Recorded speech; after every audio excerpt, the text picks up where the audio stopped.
MyPillow CEO and founder Mike Lindell is having a hard go of it right now, to put it mildly. Mike Lindell, as we all know, was good friends with Donald Trump. He had cast his lot in with Trump and didn't pan out very well for his company. Most recently, Lindell was at the White House speaking with Donald Trump, according to the notes he walked out carrying in his hand, about martial law. Yeah, so the pillow guy was actually talking to the president about how to, I guess, overthrow the government.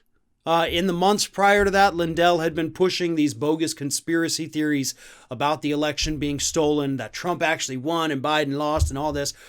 Dude totally went off the deep end. Now, what's happened since then is that, as one business expert put it recently during an interview, MyPillow has become a bit of a dumpster fire. I know that metaphor gets thrown around a lot these days, but he says it's become a dumpster fire because brands across the country are cutting ties with MyPillow. They're no longer carrying MyPillow products. You know, if stores stop carrying your product, kind of hard to make a profit off of people just going to your website and ordering your stupid little pillows. And that's the problem that MyPillow has found themselves in. And here's the thing. It is 100% because of the behavior of their CEO, not the political leanings of their CEO, by the way.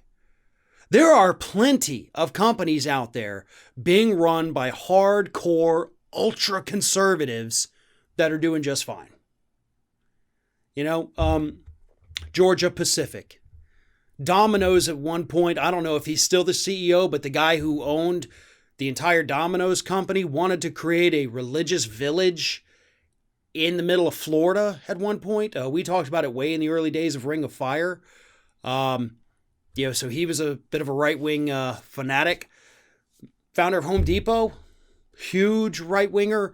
Home Depot still hugely popular, not going under. People aren't boycotting it because there's a difference, folks.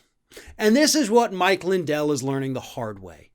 Everybody is absolutely entitled to their own political leanings. Even if you're a CEO, you can give your CEO money to a Republican. You can give it to a Democrat. And most people are willing to say, well, I don't care.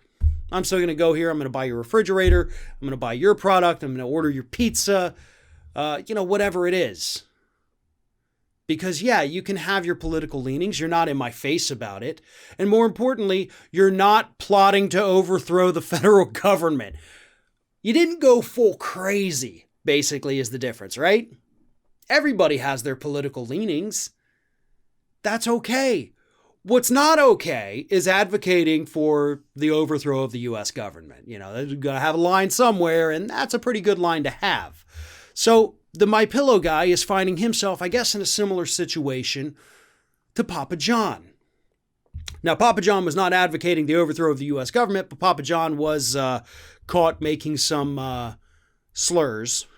And so even though he founded the company, even though the company was named after him, the board of directors still forced him out of the company and moved on without him. And they're doing just fine. They had lost their contract with the NFL because of Papa John's comments. So they got rid of him. He was toxic for the brand, even though it was his brand. And then, of course, we all know that he did the interview and said he's had like 40 pizzas in 30 days, and then he promised a day of reckoning, and it was a little weird. But Mike Lindell's going down that same path. Eventually, somebody's going to come along and have to force him out of his own company, totally cut ties with him in order for MyPillow to survive. And I bring up the Papa John story because that's proof that it can happen. You know, with a multi-billion-dollar corporation here in the United States that dude founded, if you're toxic enough, they'll find a way to get rid of you and then publicly say, we got rid of the problem. Come on back and try us again.